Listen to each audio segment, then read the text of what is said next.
Hola, buenas tardes. Mi grupo está conformada por Mariana Orjuela y quienes habla Juliana Kimball.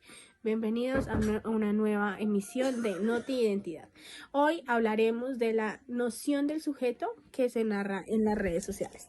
Entonces, en cuanto a esto, se plantea una dimensión del sujeto usuario que se manifiesta como tal en un sujeto que habita e interactúa con un espacio no virtual y que desarrolla como tal contactos e interactúa con otros sujetos en el espacio virtual, que trascienden a territorialidad y pues como tal física y pues de otros matices. Ello implica un abordaje del uso de espacios virtuales, no como un puesto de espacios no virtuales, sino como elementos sinergéticos que se retroalimentan el uno al otro. En las diferentes aproximaciones al uso pues de bis espacios o ciberespacios se acostumbra a extrapolar los términos virtuales de real como si es el primero no fuera el segundo, es decir, que se maneja el concepto de la virtualidad casi desde la perspectiva de la fantasía, la dimensionalidad del sujeto que podemos plantear en cada una de las realidades de es decir, que se identifica unas características determinantes de cada una desde esta perspectiva y se consideran los espacios virtuales y no virtuales como opuestos y pues excluyentes el uno al otro, que no permite observar como tal un grado en el que tanto el uno como el otro se retroalimenten y se comporten pues en sí mismos. Si algo afecta al sujeto en el espacio no virtual, entonces esto será reflejado en el espacio virtual. También tenemos como segundo, tenemos constructores de identidad y colectiva en entornos virtuales. En cuanto a esto, debemos comenzar a hablar en que la identidad online es el ciberespacio por un individuo, organización o dispositivos electrónicos. Esto está formado tanto por los datos del usuario, presentantes del mundo 2.0 por acciones, es decir, opiniones, fotos, navegación, etc. Pero también por las publicaciones que otros han hecho sobre estos usuarios.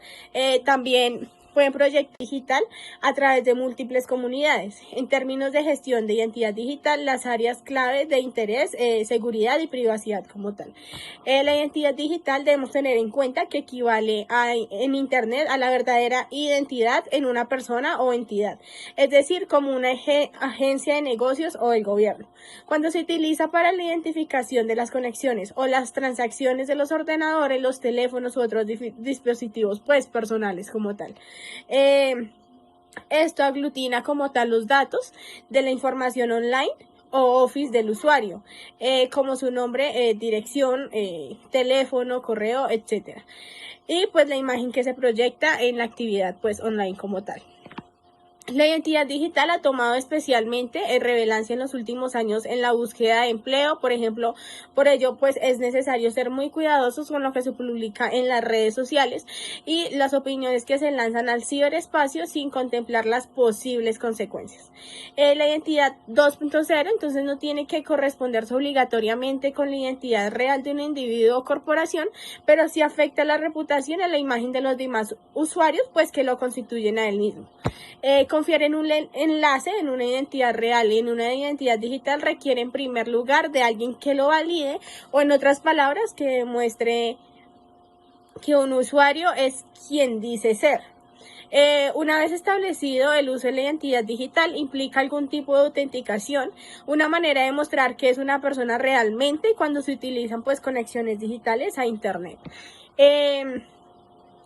Se podría decir que las lagunas de la identidad digital son utilizadas a menudo por personas que pretenden desprestigiar a un personaje o marca con información malintencionada publicada pues en las redes sociales. Esa es la tarea que denominamos trolls, se denomina ahora de internet. Se trata de usuarios difíciles de identificar porque suelen usar uno o varios perfiles falsos para intentar crear una crisis de reputación a una compañía o en ocasiones solo con el fin de incomodar. En unos momentos, en un segundo, vamos a hablar ya de los perfiles falsos en la red. Por último, podemos decir que los trolls no solo se dedican a boicotear a otros desde el anonimato, sino que en ocasiones suplantan la identidad digital en un usuario para darle mayor credibilidad a sus publicaciones. Esto es todo, nos vemos en un momento. Un corte de comerciales. Por otro lado, vamos a encontrar la elaboración de perfiles falsos en la red. Pues bueno, un perfil falso también se llama fake, o un fake es un perfil falso, una falsificación. Una imitación de fake puede suplantar el perfil o identidad de la persona real utilizando su nombre, pues la dirección y la imagen, un perfil falso, y pues esto puede identificarse desde cero. Los perfiles falsos son creados por personas o robots, normalmente con malas intenciones. Más allá de los estímulos clásicos, una de las nuevas misiones de estos perfiles falsos es dañar la imagen de una empresa o una persona con opciones y comentarios negativos. Estos perfiles falsos son cada vez mayores, redes sociales como Twitter, Facebook, que ponen en marcha acciones para proteger a sus usuarios, y en caso de identidades hechas con robots o bots, Facebook las puede detectar gracias a su herramienta desarrollada que puede detectar una cuenta con un nombre o una imagen similar a otro usuario, enviando una notificación de alertar al usuario de que puede haber sido víctima de una suplantación de identidad. Esta pues se obliga a confirmar dicho mensaje. Si el perfil es falso en Facebook, se lleva a cabo una comprobación manual. Pues los motivos son de esta parte son inspirar a una persona, una amiga, un jefe, los niños, los enemigos, etc. Aumentar de fans de Facebook de una página para realizar spam, crear componentes de CPA como concursos de iPhone que son totalmente falsos y solo buscan que introduzcan un número móvil y luego empezar a recibir mensajes pues premium de esta facturación. También puedes dañar la reputación de una persona o un negocio, que pues esto lleva en riesgos de una empresa, y pues los riesgos de la empresa son fugas de información, y la fuga puede ser intencional o no intencional, pero pues vienen desde el interior de la empresa, y esto es una mina de oro para los competidores. Una fuga es un menudo provocado, por ejemplo, por dos empleados distraídos que revelan información acerca de un proyecto de un debate público. El robo de identidad, el problema del robo de identidad es cada vez más común en las redes sociales, especialmente en Facebook. Se convierte en un verdadero problema para las empresas, y el suprador perjudica a su víctima, dándole una mala reputación mediante comentarios poco agradables o la publicación de fotos comprometedoras y estos comentarios despectivos. Este es un ataque directo a la imagen y reproducción online de la víctima, es decir, trazar un perfil, porque hay gran variedad, tienen diferentes roles y asumen diferentes posiciones. Hay hombría, cuentas dedicadas a robar memes con mensajes que quieren alcanzar, cuentas dedicadas a insultar, otras solo generan interacciones, hay gente muy técnica, otros muy burdos, etc. Y pues a pesar de esto hay algunos patrones que comparten. El primer patrón que comparten pues carecen de nombres reales, la identidad es algo muy importante para el ser humano, y lo último que uno quiere es perderla, por eso los usuarios reales tratamos de incluir parte de ella en nuestro nombre de usuario. Segundo, los community managers deben generar múltiples usuarios todo el tiempo, más los que se dedican a insultar, porque las redes lo bloquean frecuentemente. Por eso muchos de los nicknames inventados van acompañados al final de un número muy largo. Un usuario real se tomaría el tiempo de pensar bien el nombre para perder su identidad. Tercero, la foto de perfil, la mayoría de las veces nunca es de una persona, y cuando uno ve personas son fotos bajadas de internet, y hay caso célebre en el que una de las cuentas que defendía a Peñalosa usó la foto de un fallecido en Perú. También vi una cuenta que pues usaba Putin para promover la derecha, bastante ridículo si tenemos en cuenta que Rusia es un país es comunista y socialista. En general, muchas fotos de personas famosas como deportistas y actores, escudos oficiales, algunos de la selección, etc. Cuarto, pues no tienen vida propia, sus líneas de tiempo se caracterizan por ser monotemáticas, solo tuitean para apoyar a caudillo político o se concentran en el acceso selectivo de los detectores de este para impulsar un desprestigio.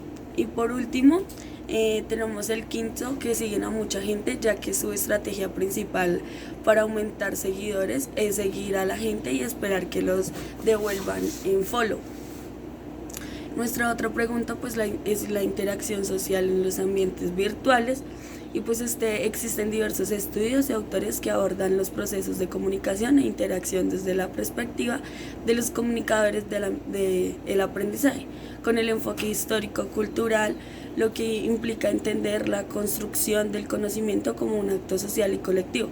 La interacción es definida por Barbera Bandida y el Mónimo del 2001 como un conjunto de reacciones interaccionales entre los miembros que participan en un determinado contexto educativo, en el que la actividad cognitiva humana se desarrolla en función de los elementos que determinan la naturaleza de este contexto educativo. En nuestro caso virtual, la interacción es entendida como un discurso que facilita los procesos de enseñanza-aprendizaje con una orientación hacia la construcción social del conocimiento. La noción del contexto virtual es fundamental para entender los procesos de la comunicación que presentan en este tipo de ambientes, ya que los sujetos en el que intervienen tratan de formar comunidades para promover su desarrollo personal y de aprendizaje, considerando las dimensiones cognitivas y efectos sociales. Se ha considerado que la interacción y la comunicación influyen de manera positiva en la movilización del aprendizaje y la construcción de aprendizajes colaborativos. El contexto virtual en el que se desarrollan se considera como un marco que dará soporte y sentido a las acciones educativas. Los aspectos a considerar en la revisión de literatura se dividen en tres apartados: la comunicación y las comunidades de aprendizaje en el contexto virtual, en la comunicación y en la interacción en el proceso de aprendizaje, y por la tercera en la dimensión efectiva y las interacciones en el contexto virtual. Por último tenemos las conclusiones y pues son las interacciones y comunicación son abordadas como procesos complejos que se deben estudiar multifactoriamente, a saber desde las dimensiones cognitiva, social y efectiva. La interacción y la comunicación se desarrollan en diferentes maneras que en un contexto presencial, ya que el estudiante emplea una serie de recursos y estrategias que se ayudan a relacionarse con sus compañeros y a asesores, tratando de suplir la mirada y los gestos mediante la palabra de símbolos con los cuales expresa su emoción. La dimensión de la efectiva es esencial en los procesos de interacción en los contextos virtuales de aprendizaje, sociedad e incrementación de la motivación del aprendizaje. Los objetivos simples y pues cuando se establezca una relación de cercanía entre estudiantes y asesores. Los espacios por excelencia para fomentar la interacción con los foros de discusión y el correo electrónico. Entre lo más importante, hay es la elaboración de una serie de mensajes con internacionalidades distintas, en los que invariablemente se encuentran presentes los efectos que definirán el tipo de reacción entre docentes y estudiantes y proporcionarán u obstaculizarán los procesos de aprendizaje. Muchísimas gracias, esto fue todo por hoy.